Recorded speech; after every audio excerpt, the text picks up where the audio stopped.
Well, thanks for joining us tonight.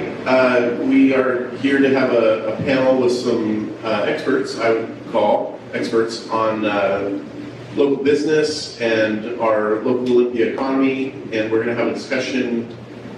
One of the things that was talked about when we had this idea of doing this was, what can the city of Olympia do to help small businesses and small business owners thrive in our city here in Olympia. So we've got some wonderful experts here on the panel. I'm going to let them just go down the line and introduce themselves, and then we'll just get into a conversation about kind of where we are today in our local economy and where we might be able to get to with some creativity and some elbow-grease.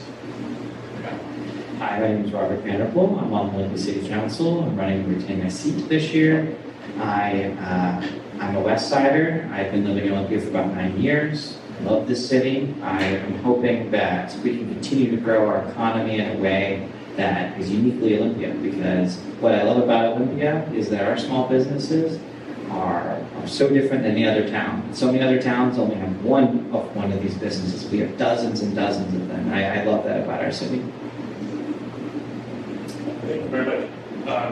Michael Cade, Executive Director of the Thurston Economic Development Council and the Center for Business Innovation. Blessed really to have that position for 22 years. In that time, I've seen a lot of changes in the local economy, good and bad. But I'm excited to have a conversation tonight about how we keep things moving forward in a positive way. Thank you very much. John McNamara.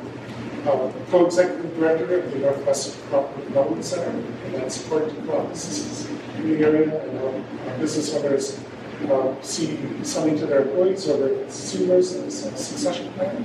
I also serve on the Washington State Employee Ownership Commission and the Washington State Center for Employee Ownership State.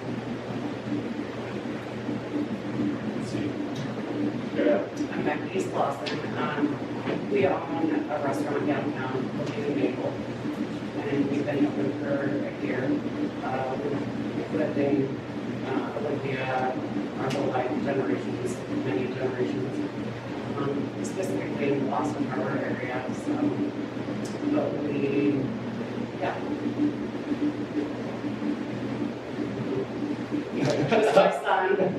I'm Cody Slauson from the Leaning Maple, and yeah, we grew up here. Our family was around for like 100 years in Boston Harbor, and yeah, we just got together and wanted to make I've had a marketing company for 10 years in the area that's a web design and Google advertising company, and I pretty much just got together with my family and we wanted to start something that would be positive for the community, and it's just kind of the idea that we landed on.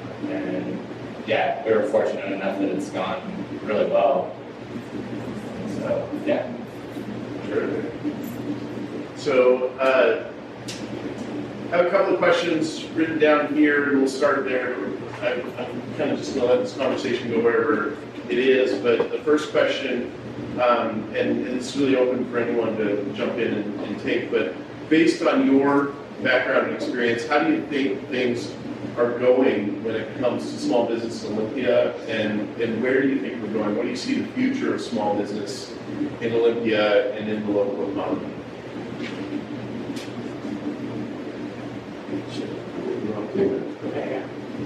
So, I try to be an optimist, but I will say that, and I do believe that we have a very diverse economy of different types of businesses for different needs. I'm going to take the perspective of being a council member and talking to people, knocking on doors, and I will say that some people are nervous right now about the economy. I will say people are kind of. I know a few people that I've talked to who are they're holding back. They would come downtown, they would spend the money, but they're afraid of losing Medicaid and Medicare. They're afraid of going out and doing the investment that they would in the city. But then other people I've spoken to, they're heavily invested and doing as much as they can to switch from doing anything online and spending as much money locally as possible. And so it seems like some people are a little nervous and some people are a little optimistic. And so, you know, that's what I'm hearing a lot of right now when it comes to the future of the city when it comes to small businesses and the local economy. As a council member, I want to know from y'all if you know where do you think things are? You know, because I can only surmise from my experience talking with people, but I would be very curious to see where you are at. Yes. So, check. Yeah. So, we've had a really positive experience. One of the things that was most valuable to us is access to data on the population of Olympia and trying to create something that molded to the data rather than, let's say, creating a product and bringing it out blind. And one of the inspirations was that there's a large demographic of our business anyways, was that there's a large demographic of retired people over the age 55, and then there's a huge demographic of young people under the age of 18 that we felt was underserved as far as like businesses that cater to them. A lot of downtown was nightlife, and we didn't want to go in direct competition with kind of like the nighttime demographic, which is a complete different demographic than the people who are willing to come out during the day and do things. And I joke and say that our demographic is the people that want to be in bed by like 9 o'clock at night. And that population has grown immensely since COVID. And we kind of saw maybe like a small disparity of options to do during the day. And so we kind of switched, and a lot of it, I think, to our benefit was having live piano during the day, you know, starting at 9 o'clock in the morning and ending at 2 p.m. And we took a lot of inspiration from the farmers market and tried to create a similar atmosphere in a space that almost seems like it's outside because our restaurant's so big and open. And then, but yeah, so we've had a good experience with as far as permitting or working with anything in that regard. I mean, we went from being an idea on paper to opening day within 2 months. We supplemented a lot of the construction and like actually built it ourselves. And it's because we knew we had a family of people of different talents. And so it wouldn't have been as easy if we didn't have that resource within our own family. But I think that overall, Olympia is doing good and it's having a really good bounce back since 2020. And, you know, it has a healthy demographic of people that like to enjoy downtown. Yeah. Yeah, I want to say, just to piggyback on that, the part about opening and everything, everyone was super helpful.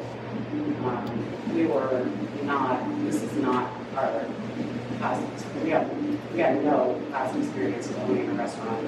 I mean, I had a private practice. I was a mental health, it's still am, but a mental health therapist, and so I had private practice through COVID and did a lot of crisis work all through COVID and before. And initially wanted to thought to open up this space as like a wellness center, but it really, walking in, it just had a different story to tell. I think it was really important for us, and it was the spirit of Olympia that we were trying to capture, but because we wanted to make sure that we were creating a space for everyone and really across the board. The things that people maybe said, we had warned us about or things like that about being downtown. We did not have that experience. We have not had that experience. We've had a great turnout of people that come in, and it is the whole span, right? It can be the grandparents and the kids, it can be families, it can be anybody. And I think, if anything, some of the things that we tried at the beginning too were to like, okay, how could we do something even in the evenings that would continue that similar theme where it could be all inclusive, right? It's not just a bar or, sports, like things that are done. We can go many places for all of that, but there is another need that could be tapped into where having more things for families to do together that's multi-age. We just couldn't, that wasn't, it was too long a day. I'll tell you that. It was a long day. But yeah, it definitely has been the spirit that we've been trying to tap into, and Olympia does have that. And it is trying to draw people out, and downtown has a lot to offer, so it's getting people down there.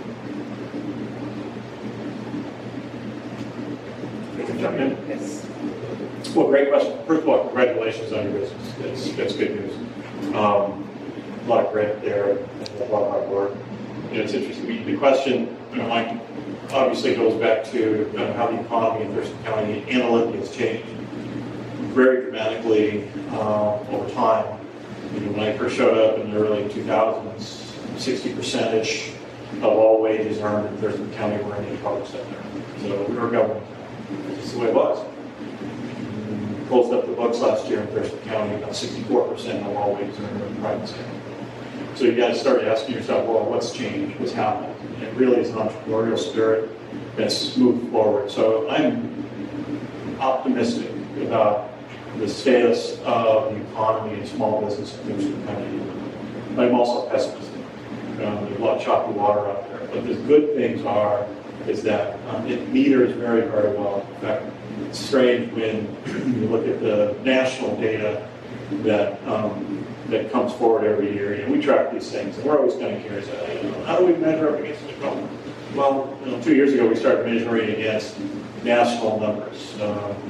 Schmurra Analytics out of Florida ranks Thurston County was an 8th nation for resilient economy. And so you have to ask yourself, what's a resilient economy? It's individuals starting business and staying in business. Milken Institute, they rank Thurston County as number 2 as far as a tech-based economy. So you have to ask what those sectors are growing. And then Pew Institute also ranked Thurston County number 2 in the nation. So when you start thinking about how we stack up, a lot of times economic developers were a fairly dour, nervous, kind of self-deprecating individual. We're worried about everything. Everybody's going to get me. But if I stand back and look at the whole, look at it as a perception of how this community operates the economy operates with the community, I see good things. I see it's very, very competitive. There are good opportunities that's becoming manifest about partnerships, relationships. Some of the things that have happened recently really is the notion of small business entrepreneurship. When you think about the size of business in Thurston County, this is what makes it cool. Everybody thinks about the economic development. We recruit large business. We don't. We do that work, but we spend 90% of our work in small businesses. 94% of all business in Thurston County are 10 employees or less, and even those are even large percent of those are even smaller than that. So it's how we work with the micro businesses. The choppy water is increased pressure, increased cost, a shrinking of availability of commercial property. And so that creates a dynamic where small business really needs to be creative. We saw it during the COVID environment. Look at graphs, retail sales went up, business operating way, and it just dropped off the table. And so how that happened? The individuals that are operating are doing business, and that's the vibe or verb of Thurston County. It's a unique way to do business. I'll stop and let you go. I'm sorry, I could pull the string on my back and talk forever, but one of the things that we're concerned about is we just did our biannual economic vitality index. We survey decision makers. We surveyed 250 decision makers in Thurston County, Olympia, on a couple of things. One is we call it the confidence index, and it's never been lower. It's as low as it's ever been. We started doing this about 12 years ago. So you kind of see it up and down. It's weird because you can benchmark it towards the state budget. It's gone away from that. We're less dependent on the state as a driver, but confidence. So you ask for businesses, why are you feeling that way? It's interesting, the data that comes back is, I'm not necessarily concerned about my business and my sector. I'm worried about my competitor's business and their sector. I don't know how they're going to do it. I think I've got a good business model. I think I've got a good plan. And that drives down the notion of how that overall confidence is working. The overall index for Thurston County actually is a little dip down. It was at the second highest it's ever been after COVID. Dip of COVID and it'll be back.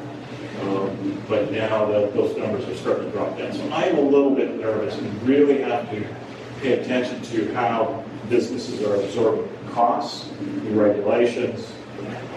The last thing I'll throw out, and maybe I'll wait for the next question, but I think there's a unique opportunity here for both public and private, but also optimism outpacing pessimism.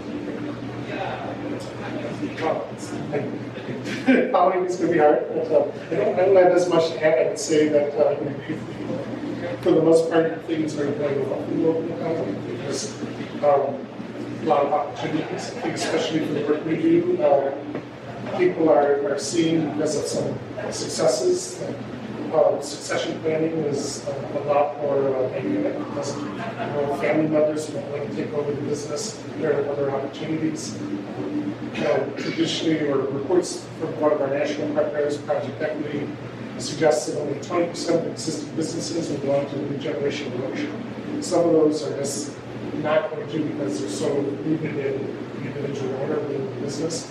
But through being able to see the opportunity of some of the workers, or consumers, or both, there's that opportunity to change that number from 20% to keeping those local businesses that are so much of our identity in work with local souvenir and local values, vital and going on to the generation of ownership, show a model that people are now realizing and learning about.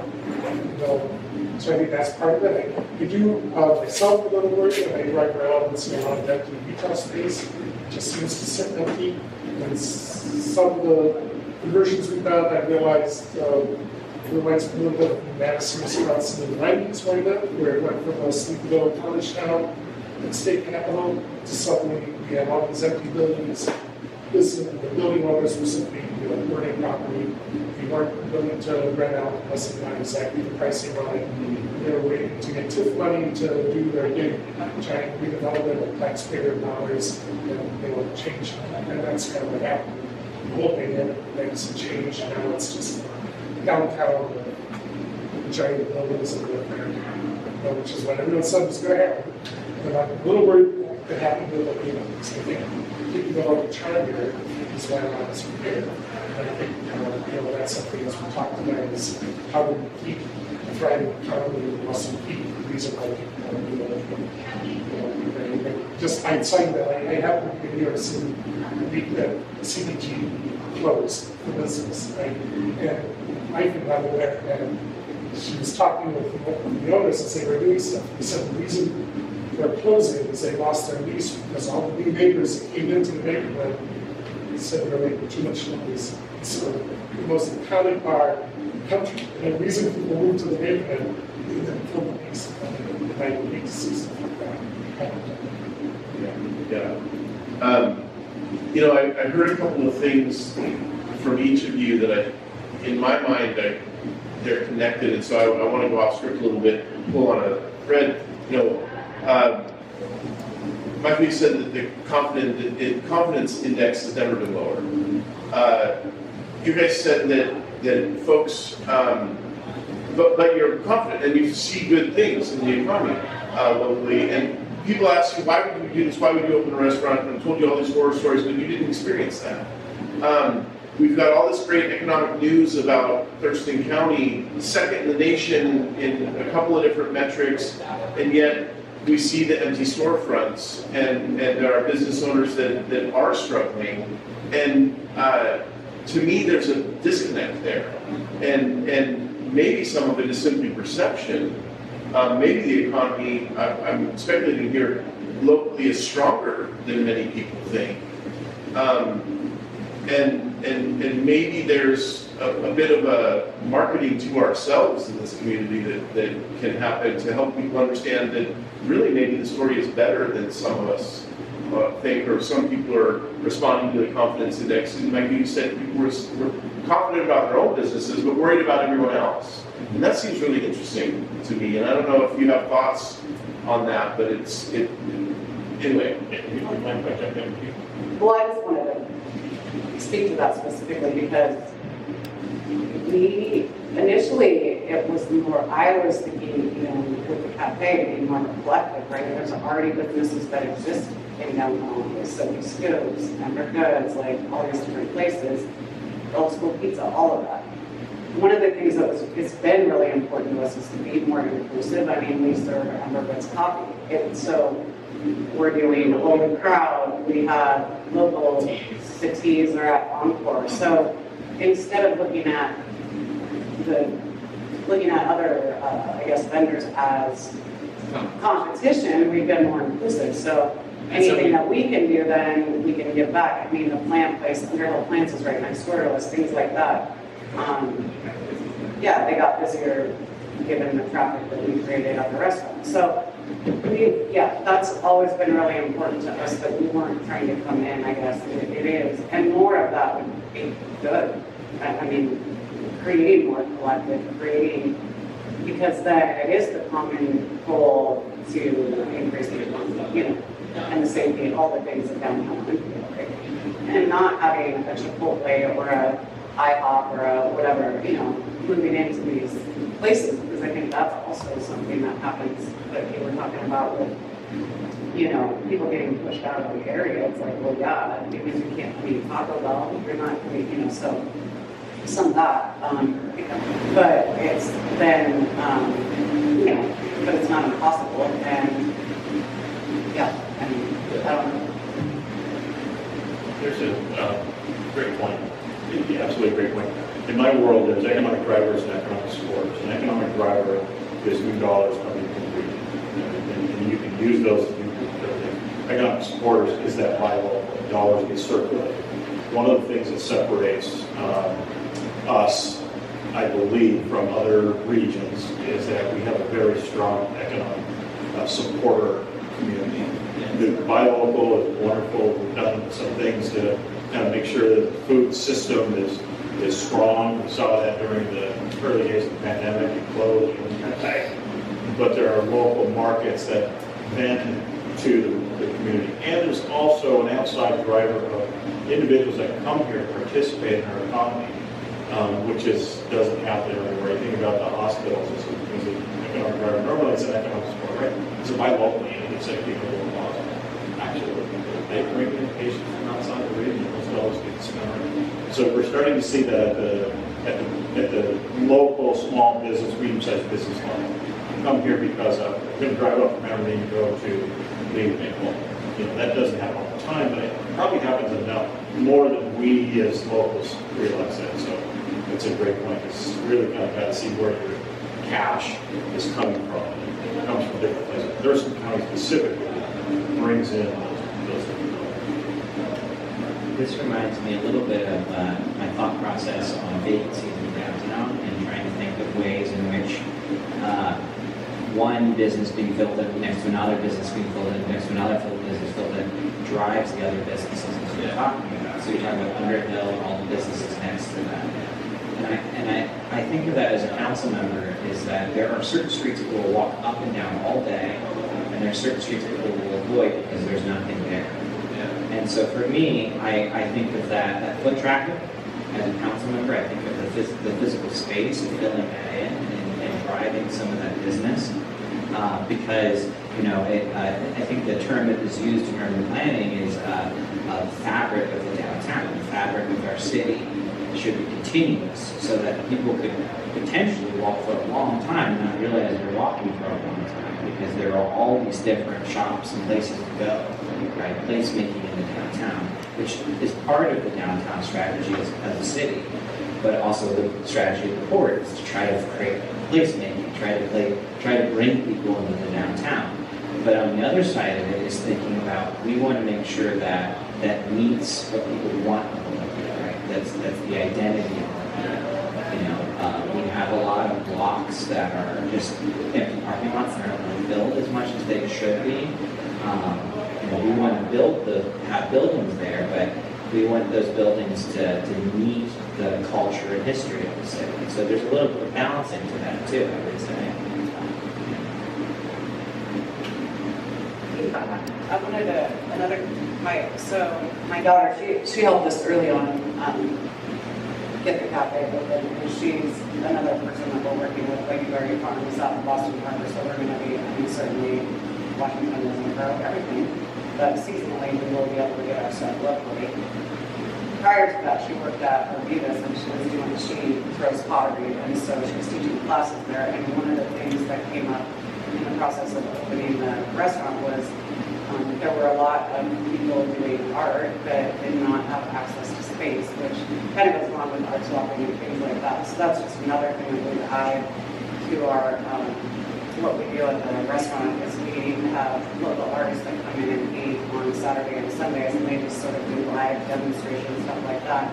But that was another thing that was just making me think of, like, again, trying to get the collective idea of trying to be more inclusive, more access to places, because it is with Evergreen here and all the things that they have to offer as well. I mean, it is a very art, music, all of it. So I just wanted to add about the art piece too, because you were talking about space, and it's like there are people that can fill spaces. It's just connecting the people with the things that can connect with the people with space. Yeah. It's a really thing. Please. That's a really good point, because we start thinking about arts as a driver. We've been tracking that for a long time. There's some counties, the art piece here is pretty significant as a piece of our local economy. You mentioned Evergreen, there are, I don't follow too many writers that I'm going to send this down. But one of the writers that I do follow talks about communities that address a regional strategy of talent, technology, tolerance. Those communities build a sense of place. You mentioned placemaking. And I think one of the secret sauce that Thurston County has, Olympia has, is that placemaking. It goes back to talent, technology, and tolerance. Tolerance is people that think differently and want to do things differently. Talent, do things in an artistic way. Technology, engage in an economy that's different than it was, and use different means to push those markets out. It's fantastic here. It does very well. I think a lot of us do with schools that are here, South Beach Sound, and you could say Marcus drives a lot of them here to downtown. I had in my notes that there's a feedback loop that's created when more businesses open downtown, more people come downtown, and then when people are driving through or passing through, they see more people on the street, they see more shops are open, and so then they come downtown, and then there's more people downtown, so another business opens because there's more people to serve, and it can spiral up or down, and I feel like we're in a place where it's spiraling up right now, but the idea maybe would be, how do the different organizations and the municipal governments that operate here, how do they put the pedal to the metal and like speed up that upward spiral and get the flywheel turning? So let's talk about structural barriers, and this one might be a good one for you, Robert, to start on. When you're talking to folks, entrepreneurs, business owners, people in Olympia, what are the barriers that they say they're facing? What are the challenges that they face in opening and sustaining a small business in Olympia?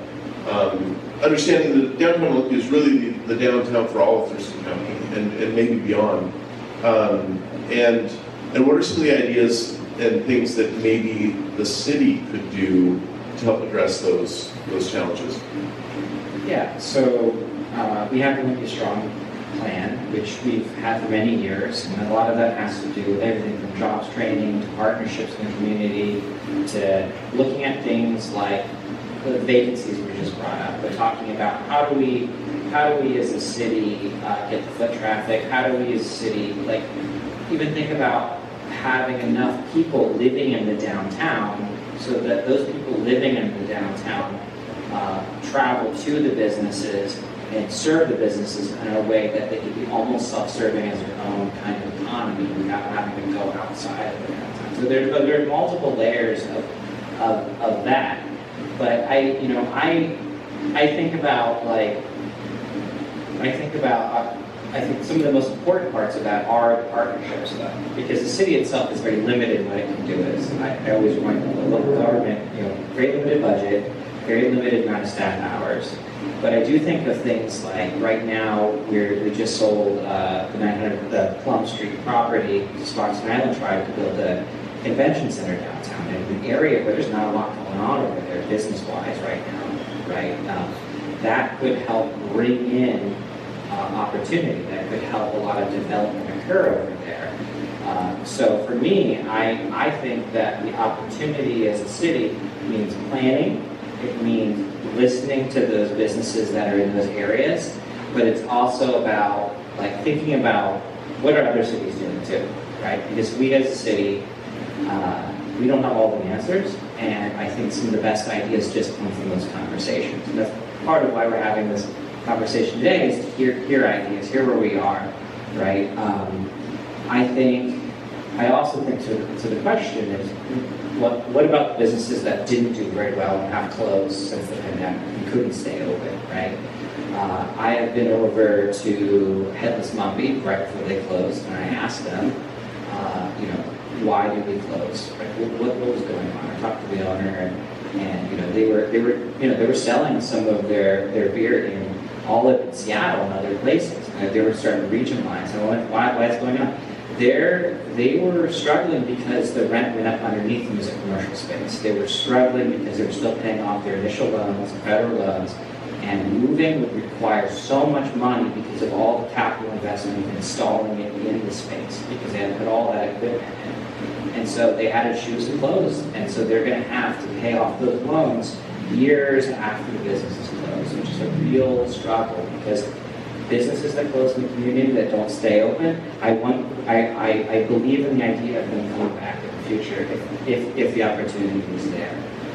And so for me, it is asking the question, what could we have done differently as a city? Right? What could we have done to help with some of that?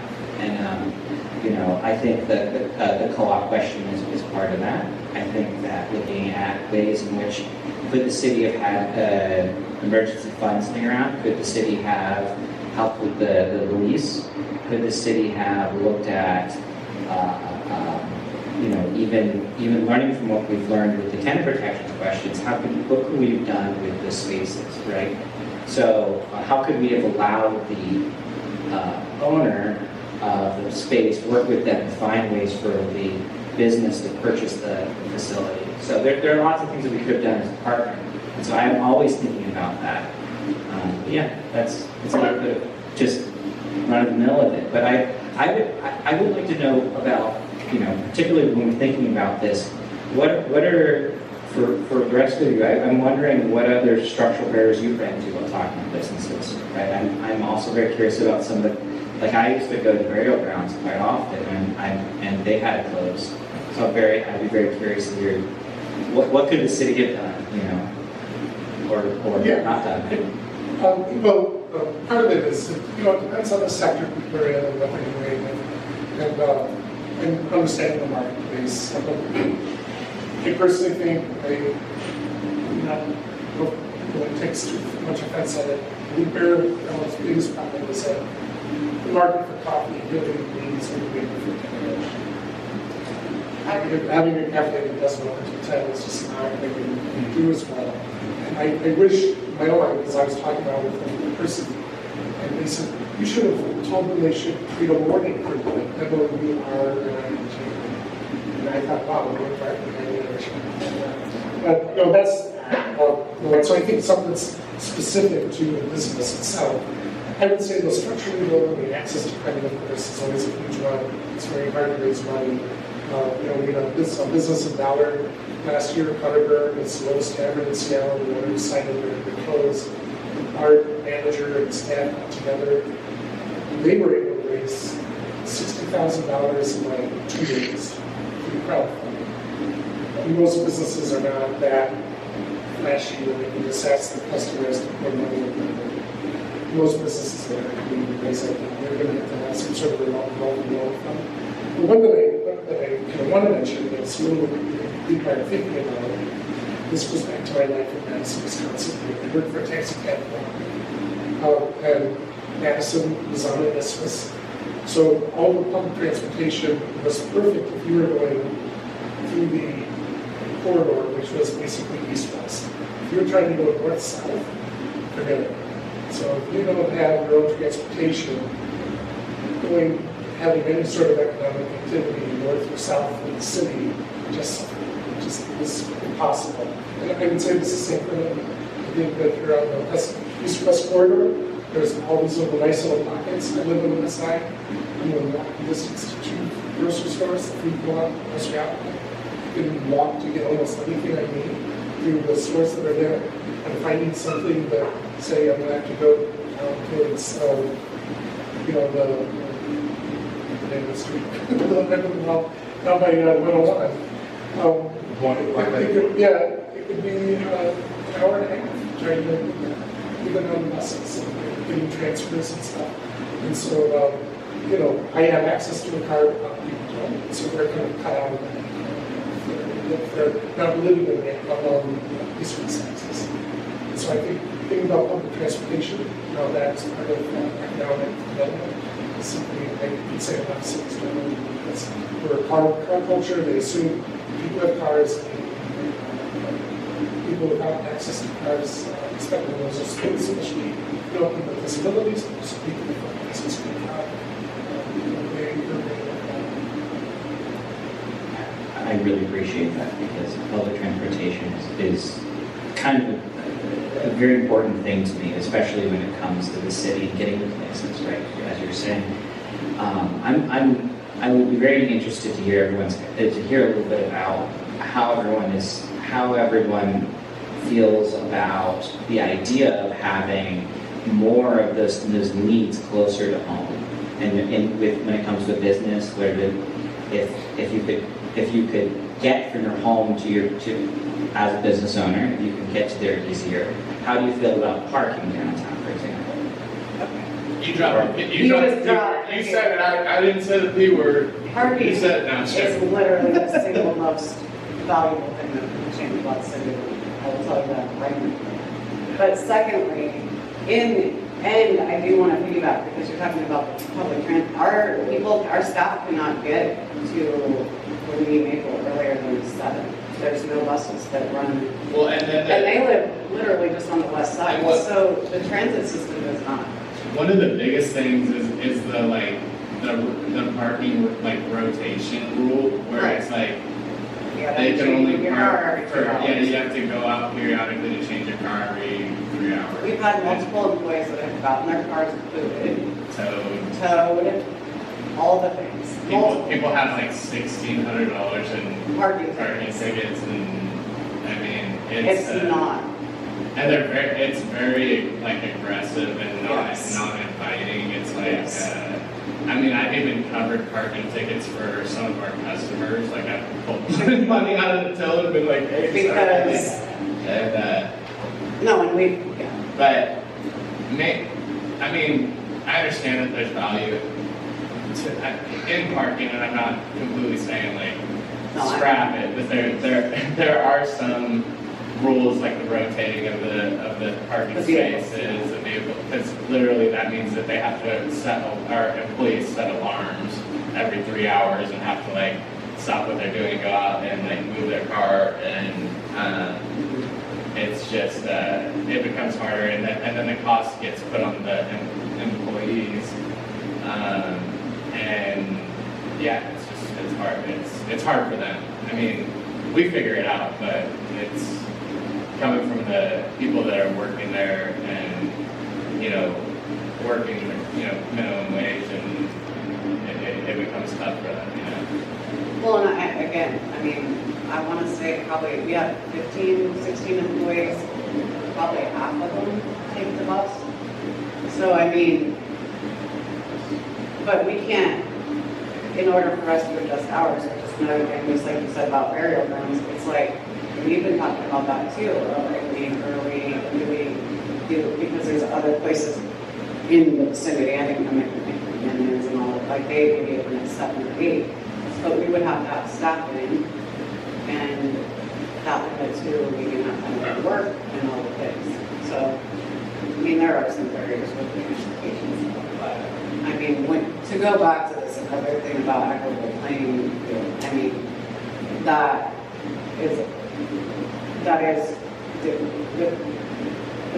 the property prices downtown are expensive, and so it is a big consideration. I think you could speak though also specifically to like coffee, right? Like something that we really had to do was find things that do not already exist, right? We're not trying to compete with Starbucks Like a large part of it is like, especially new businesses, like you have to be incredibly like innovative, and then you have to know your limitations. And so when we went into it, we knew that we couldn't do the building code of having a $50,000 hood for having.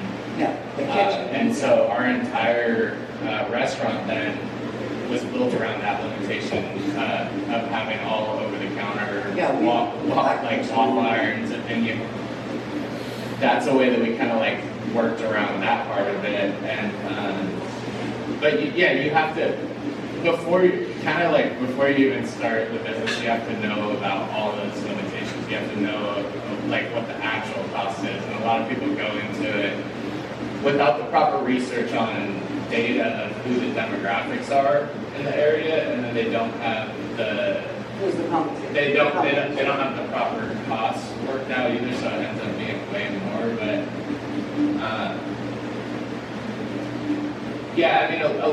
Olympia has a lot of like foot traffic, like people that live down here support downtown Olympia, and we've blown up a lot, but we still don't have that much of a reach even into Lacey, or a lot of people out in Lacey, they don't even know about us because a lot of people on that side of town don't come out here. It's kind of like own economical bubble, and so that's why our initial strategy was to be the middleman between Sophie's Scoops and Bits or Old School Pizza, and just have like a cold case that we have the space to bring all the traffic into, and then we would be the middleman, and then and so that's what kind of like we started our own thing that was innovative, which is a waffle menu, and then we even branched more niche into a completely gluten-free restaurant, which was like super and that just goes with business strategy of knowing how to be like so different, but then also fit the demographic that you studied, that you knew that there was enough people that had celiac in the area and that were interested in it, that it would take care of us, if we did it. Which goes along with the travel stuff that you were talking about. So there's people that have come in, right? Like they're coming From Grace, we get a lot of people from like Grace Harbor. But I was even thinking traveling, out of state, where they're looking up for gluten-free restaurants, right? Of course, we have talked about this earlier, right? Where it's like people say they have gluten-free options, but it's like a salad, Yeah, they have options, but they don't have the full menu. We have the full menu, so you can go there and order anything, right?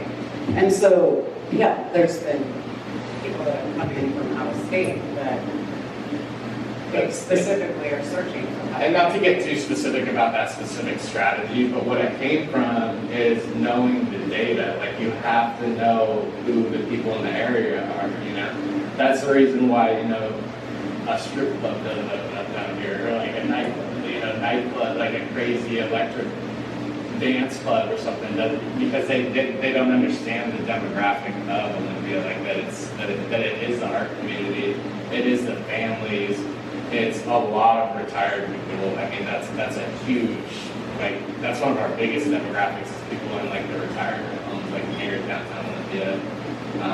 And yeah, like I said before, the younger demographics and the older demographics are underserved in Olympia, I feel.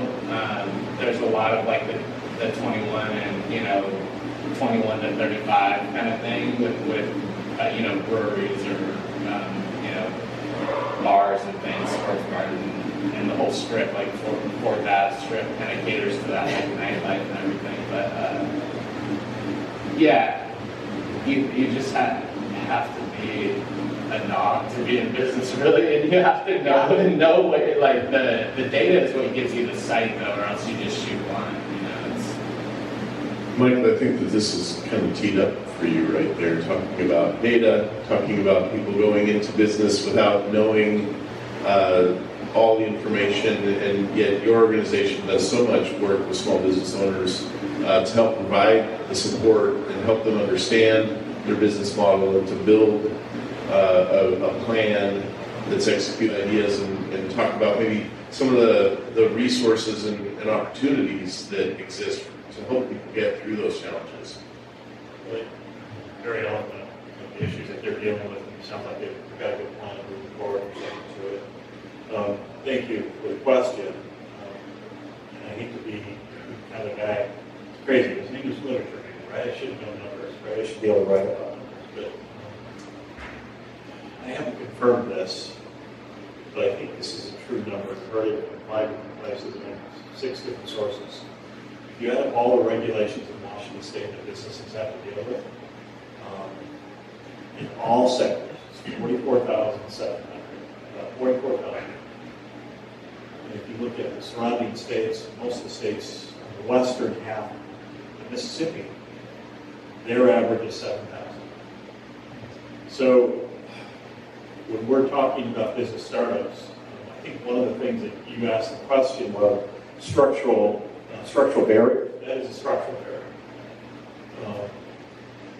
You had mentioned also, Robert, you had mentioned something very cool 10 minutes ago, is the notion that one of the things that cities can do is streamline those permits. So you don't have to weed through those 44,700 to find out which ones are appropriate for you. And even on a child care operator, if you want to operate, there's an additional 650 regulations that they're going to deal with that are everything from chemicals in their cleaning products to et cetera, and then they can operate, and then they can operate, and then they can operate.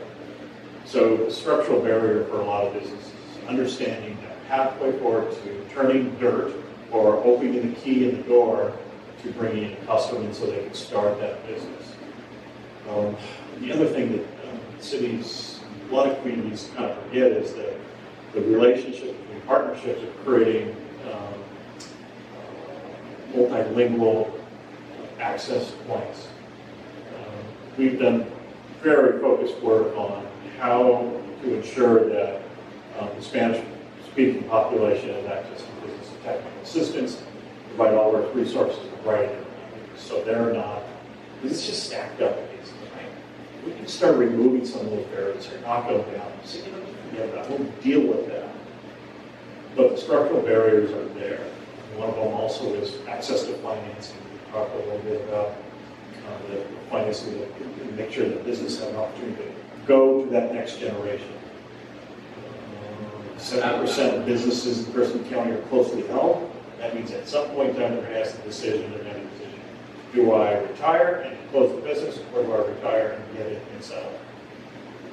I was just going to touch on the financing side of it too, is that something that would be incredibly beneficial for people would be access to some type of emergency funding, because sometimes problems that are temporary will put a business out of business because you have to look at how you can sustain through it, but it's not necessarily a permanent problem. And so to have access to some type of emergency fund would be good that didn't have like as strict requirements for being approved because a lot of the times the businesses are already overextended on loaning and starting their businesses, so they already have all this like, you know, debt to income ratio things going on, but I think that some businesses would stay in business for the long haul if they did have like an injection of emergency funds to get them through like a 3-month period, you know, that it's not always a permanent problem that causes them to go out, you know.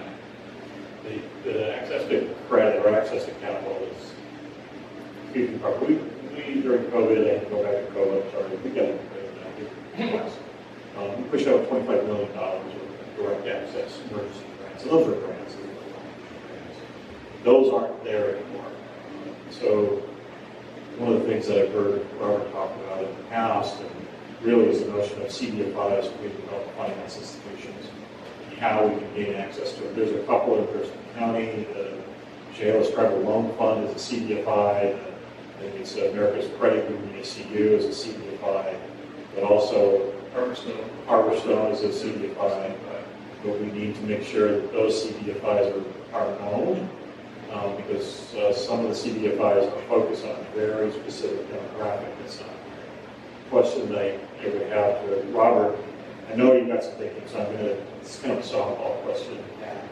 Is the notion that business accelerators, Cultus County's got this really cool model. They put everybody into a bucket.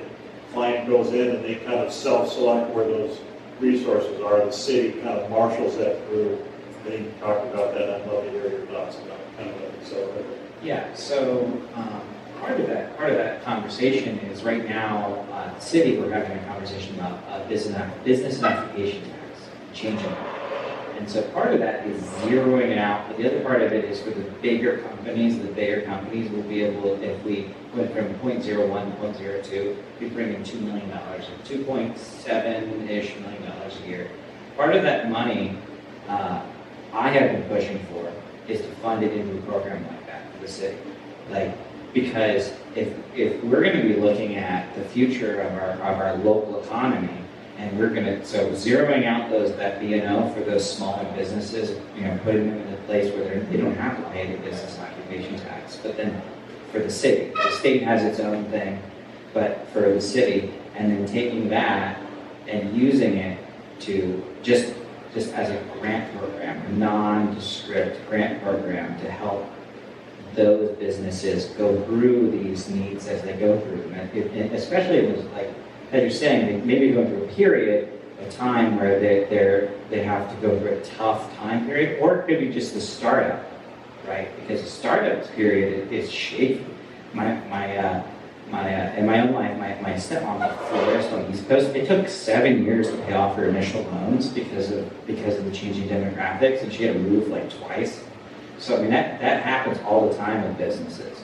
And so like as a city, we have to try to find ways to fund that type of program. And I think adjusting the B&O and using that on the bigger businesses like the Safeway and paying to help the small businesses that really drive the economy. I mean, I heard tonight most of the businesses in town are under 15 employees. Is that correct? Under 10. So I mean those are the businesses that keep Olympia going and the economy going. And so we have to try to find ways to fund their success, right? So. Do you think you're 15 employees?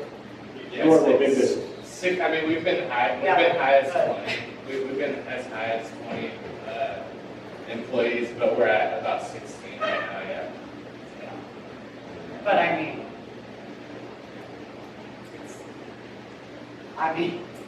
it could change anytime, you know, but it's. It's not that big. Okay, it's not that big. Lacey's not that big. Okay. I think one of the things that I really hunger for, and I hear it, is the relationship building between all of the municipal jurisdictions. Or is it that economic development strategy needs to be, should be, could be multi-jurisdictional approach. So I know that there's a competitiveness that, you drive business in Olympia, but studies have shown that regions that work together and create those regional strategies, economic development, really are light years ahead of other regions. And I think that's what we have going for us. So I encourage that, and I do certainly think that that is a systemic barrier that is being removed. I don't want this to turn into a conversation about regionalization, but I think that it's harder for certain cities to work with other cities on certain things because we all have kind of different backgrounds. But I will say, working with the port is a good partner, I think, because they exist mostly within Olympia for the most part, right? Before this, me and Joel were briefly talking about like the fact that the port can do land banking, right? They can own land, and we can work with them to create commercial spaces that are below the market what it is currently, if we strategize properly. So there are ways to go about this as a region to help the local economy. As you're saying, it's easier with certain partners than others, I will say, but I think that there is an opportunity. Yeah, and it occurs to me that we're talking about, spirals again, but when sales are down, revenues are down for the city. But if the city can create a source of revenue that can create a grant program to help a business weather a storm, that keeps that business in the community, keeps that business generating revenue, keeps that business paying into the general fund of the city, and the spiral can go up or down. And keeping it going in the right direction, sometimes it just takes a little bit of just a little nudge, a little bit of support. So I think there's a strong case for the city to really explore how they can keep existing businesses in business, help them weather the storm, help them continuing to build, keep the flywheel turning, so to speak. You mentioned Only Strong, and that there's a number of tools with it. It was originally a program developed during COVID, is my understanding, and correct me when I get this wrong, but it was a COVID strategy to keep businesses in business through COVID. Coming out of COVID, it's been reimagined as a local economic resilience plan, master plan, if you will. Can you talk about some of the tools, some of the strategies that are within that, and then what's been done to date? Because I know that the plan has been created, but I don't know if the funding has been there to implement. So could you talk a little bit about that? Yeah, it's one of those great plans we created as a city that has not been properly funded. We don't have a dedicated funding source for it, and that's kind of just an honest opinion of it. I mentioned briefly that some of it's partnerships. Some of it is jobs program, jobs through working with the community college and Evergreen. And some of it is some of the checkpoints on that list are like working with Squaxin. And we're working on that right now with getting convention centers. So there are lots of different little things that we can do in there. And it is a fairly long list. I will say that we are going back into it, and we're spending more time thinking about and reorganizing it in a way to think about what are the things that we can do right now, what are the things we can do in the medium term, and what are the things we can do in the long term. And I would emphasize the thing about economic resiliency when it comes to the city. It's really about making sure, again, terms come up a few times, weathering the storm, ensuring that our businesses are here for generations, right? I would say that's probably one of the most key parts of it, because we want the economy locally to be here for generations. I would want Lena Maple to be here when my son, who is 2 months old, is looking for a job in high school and so on and so forth, right?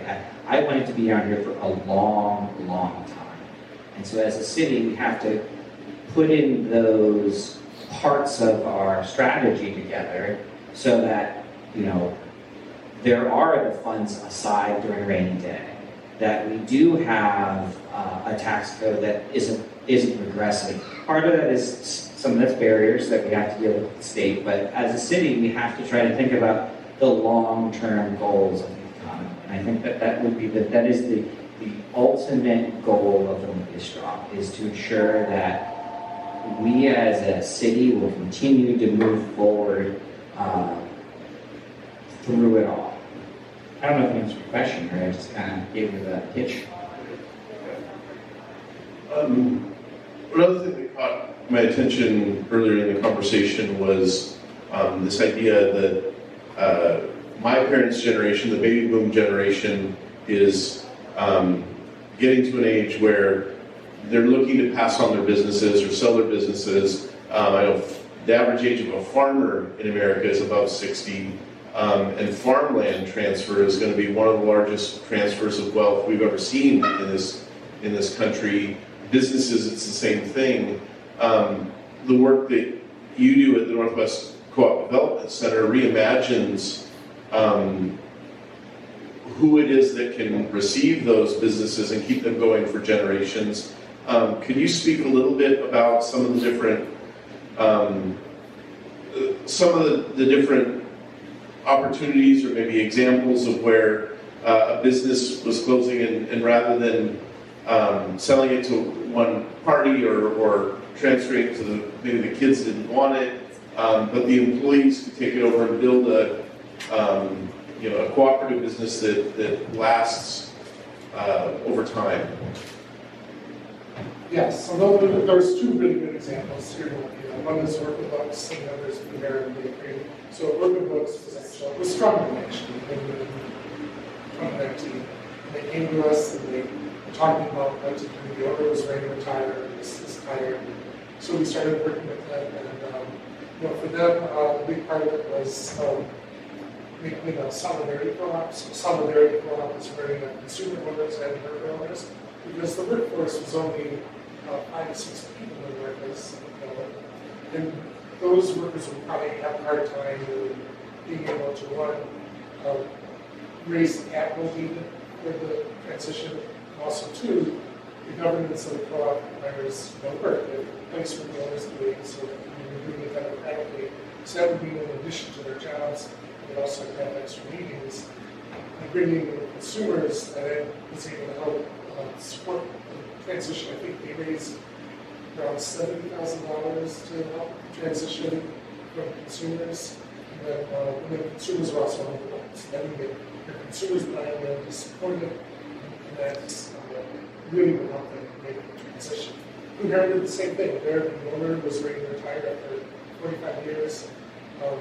He, like me, is last year of the main move, so that was part of it. And he knew if you tried to sell the business, chances are whoever, if it was another bread company, they probably wouldn't keep the bakery, they would probably keep the restaurants, and then probably the titles, and the jobs, and everything else for it. He didn't want that. He felt as though he was part of the community, so he also trusted me in solidarity. Again, consumers were able to come in and help raise capital to do the transition, although he personally is the one who had money to do the transition as well. And they're also half on half of the already. Maybe about, I think they're 25 or 30 employees now. So a little bit different. Those are two where the co-op model really kept these iconic, long-term businesses are innovative and making their jobs with it. You mentioned some others in different communities, but this can also happen in the farming community. And this is one of the things that in the local business, if the owner closes, that's one thing. But if they sell, very often it's no guarantee that dancing growth. Like, they sold, whoever bought them, sold to a venture capital firm, or they sold to a venture capital firm, then sold it back to another coffee roaster. All that coffee roaster was the brands, and they shut pretty much everything down, except where the staffing is great for the business. And that's kind of an example. And there are other types of co-ops too, so like Thriftway itself is a co-op, it's Harvard's co-op. That's why we have those sorts downtown. They're able to beat back the big boxes and be able to the location where we're looking. And probably wouldn't have those types of stores today because we're working with the national regional co-op, shared services. There's also ways of training that as well. Thinking what those different systems are. Businesses and then, create lots of co-ops. Like even the businesses can come together, local businesses can form a co-op that would be there to provide a solidarity fund if anything got into financial trouble. And it would just be money within their own community, so they wouldn't have to deal with the revenues, all the rules of like, this is something that's done in Spain with the Monica. All of their co-ops put in like, it's 10% of their profit every year into the fund. And if any of their co-ops get in trouble, they go to the fund, they get assistance with the organizations throughout to help grants and services. So that's something that businesses can. Where is that? Spain? Yes, Spain, Spain. The Basque region. That's fascinating. Saving the, seeing these businesses that have been around for a long time continue on in being owned by consumers and by employees, it really speaks to the fabric of the community, like you said. And I'll just as an example, when I was attending Evergreen, I was a bread slicer for a summer at Blue Heron because it was a job that I could work starting at 3 in the morning and going till 6 when the deliveries went out. Well, I think we're getting close to time, so I want to ask, just go down the line and see if you have just some final thoughts or something that came to mind that you haven't had a chance to speak to yet. And Michael, why don't we start with you? You always have so many notes and so many great ideas and draw connections between different ideas. So I'm excited and always anxious to hear what came to you while we were sitting here. I think when I was thinking about what's the theme that I wanted to lead with is what the partnership with the city and about the future of the economy. And I always think of the 4 levers that they can really pull, and I always think about make sure that there's an entrepreneurial ecosystem and supporting the ecosystem. An entrepreneurial ecosystem, Thurston County has one of the deepest entrepreneurial ecosystems in the state. And they got a lot of stuff going on in Spokane, and actually it's good stuff. But the ecosystem here, if you map it out, is the deepest in the state. And I would encourage that continues to grow and evolve. Even though it's robust, it can be so much better. And I think the other thing is the inclusive capital access. Let's find ways to identify inclusive capital. And I do use that word inclusive intentionally, is that it's not an exclusive club that people can belong to, but it's an inclusive for a right of individuals that need access to capital. The third thing would be local procurement leaders. Look at putting your comment on that. The city can put that in just a blanket statement. We will focus our procurement on local vendors. It doesn't have to happen, but if it's there as a policy statement, that guides the future activities as we develop. Because everybody's developing a comprehensive plan. But add one right up front and make sure that that economic development chapter is a piece of all the other ones. It doesn't have to be the focus. And then I think the fourth thing is... Sorry, so the city would buy from Yeah. these local businesses. A great example locally is when they built City Hall. How much of those contracts were done locally? A good chunk of it. And that was a driver. Make sure as we continue to do that. That also extends up to hospitals and schools. And things like So if Squax Mountain develops that property, they could, the city, they could buy it. Yeah. We have programs to do that, but we have to be activated. And then the last thing I would say, last thing is affordable commercial space. Let's figure it out. You got some breaking teeth. You got some broken teeth in town. Let's go. Let's make sure that commercial space is affordable. Those are my 4 things. Thank you. I'm going to pick off that because that reminded me. One of the growing areas in the world nationally right now, they're called real estate investment cooperatives. And that's where people come together, they pool their money, and they buy property, business property. And then they let it out to businesses, often co-ops. They try to do that too, but also local businesses. And their mission is not the traditional mission of landlord or investment companies. It's called maintaining local space and fabric and keeping local businesses strong and keeping the rents as low as they need to really maintain the property. And this is something that definitely Olympia would be right for. Yeah, so a lot of communities are looking at right now. I would say also, to me, I think some, as I mentioned, multi-stakeholder or solidarity co-ops are really starting to percolate. I believe they're kind of the future of the next few years. Co-op tends to go in waves, and they're producers of the late 1800s, early 1900s, consumer co-ops in the 1970s, worker co-ops in the last couple of decades. And I think that's kind of a perfect thing for Olympia because it really brings in consumers and workers not engaging as stakeholders, keeping an eye on each other, but being collaborative and engaging in solidarity with each other to keep local businesses strong and thriving and keeping the culture of the community. So that's Those are great ideas. I think it's stuff, in our micro way, I think that that's something that we've been trying to do with the restaurant just recently, now that we've kind of gotten a little bit more stable-ish. I don't want to say the words out loud. God forbid I'm pulling the wrap. But because we do close at 2 o'clock, we have a lot of space that is available.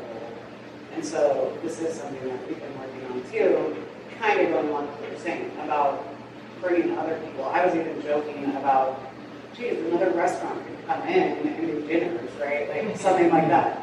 Way too far. But we have space that is vacant for a lot of hours that we're not bringing in revenue to pay for the lease, but it is astronomical. There's a local example of this. Both of these businesses are no longer with us, recently closed, but New Moon Cafe was a breakfast cafe, and then they ended up letting their space to Quality Burrito started in New Moon in the evenings, and then expanded to their own space later.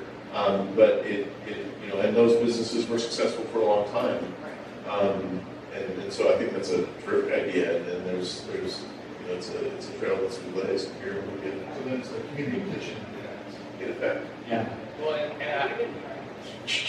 I don't know a lot about like we're an example of like somebody who just like figured it out, you know. Like we didn't run into a lot of problems with like the city, but I guess coming from the business owner side of things, the things that we did really well were to figure out and know our demographic to a T, and know how large that demographic was and if we could serve them. And then the other thing was to create something that meshed with the other businesses down here, while at the same time offering a unique proposition that wasn't the same thing but also complemented it. Like when people come to breakfast at our spot, they go next door and go plant shopping, and then they call it a day at 3 o'clock and go on with their day. And it's like they augment the experience of each other. And then the other thing is that partnering with Holy Kraut, Encore Teas, Ember Goods, and everything, that potentially that increases their potential of almost like doubling the amount that they sell without having to get an extra location. And so Now we're selling there. yeah, and everybody ends up getting an equal, payoff that way. And Is that their crowd under Reuben? yeah. So I think the spirit of collaboration is important, and also cross promotion. We never hesitate to shout out other businesses, because the more people that come down here, it's just better for everybody. It's not, and so I think that's, some people can kind of get themselves in a corner in that way, off of just like kind of a scarcity mindset, but we really just like embrace that side of it. And then it's just adding things to do during the day was a big thing for us too. And then things that were family friendly too, because there's just a lot of families. But yeah, it just comes down to like, we just were really innovative, like how we knew that we had the limitations with the cooking, and so the menu was created around that. Yeah, that was something I was going to say, is that I think that, like we were talking about it earlier before we come in to meet, but it's like,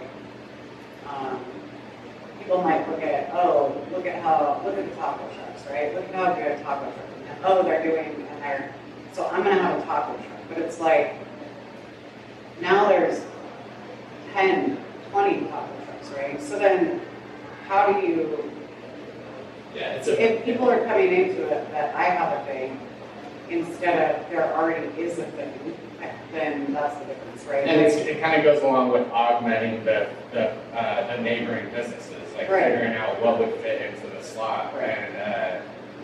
And a lot of people go to the market because they're passionate about the product before they're passionate about the audience that they're going to sell the product to. Right. And that's where a lot of freaking businesses mess up, is they are in it for themselves while not looking at the entire environment, whether it's competitive businesses, neighboring businesses, or the actual audience that they're serving, you know.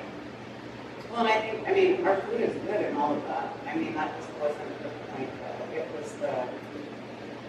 It was the space. Yeah. I mean, and all of it came. We didn't bring it, if that makes any sense. We did not We bring just it. did what we were told. Like the community like told us, like we got feedback really fast, and we adapted to what people told us to do, and that was you just We just follow did it. what people were saying or whatever. And we pivoted, we pivoted. So I think so much of it is being flexible and Yeah. all of Yeah, it's that. good to be nimble. Yeah, it was being flexible and not being like, no, this is what we're doing. You know what I mean? Like, Yeah, this is all we're like doing. we're doing this Yeah. and, yeah.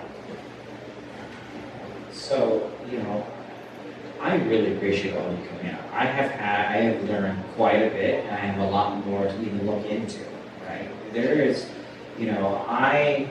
as someone who is a council member, and I work for the old big business in town, the state government, and as a person who's invested here, is rooting himself in here. I said I have a kid here now, so I'm rooting myself in this community, and I'm becoming more and more invested. I came out here years ago to go to Evergreen, and now, and I appreciate all that I've heard based on, our ability to work together, ability to think, especially just thinking about our spaces, thinking about how the city can be a good partner. Right? I mean, it's not just about like what is the city doing to cause barriers, but what is the city doing to advance our small businesses in the community, right?